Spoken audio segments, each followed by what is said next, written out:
ChemSim, Pengajian Pembelajaran PDP, Inovasi Pendidikan Digital, KMM Boys.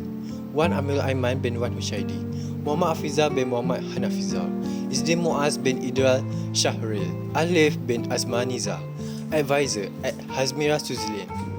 Introduction. 1. Importance of understanding chemical reactions.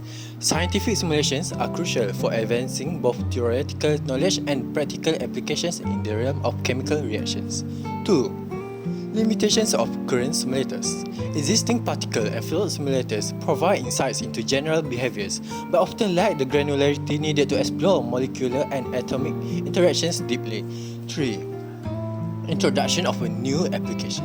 It introduces a groundbreaking application design specifically to address the gap in current simulators. Objectives. 1. Develop an application that accurately visualizes chemical reactions at the molecular and atomic level.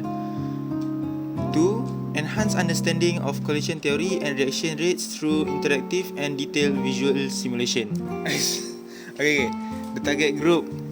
ChemSim target group is students from school to university levels and lecturers and tutors.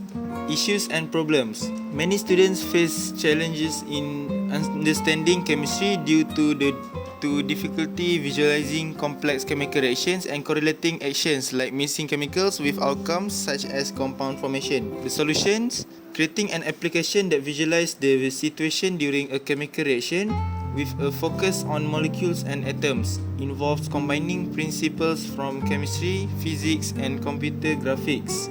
Costing. Electricity cost RM100. Internet cost RM100.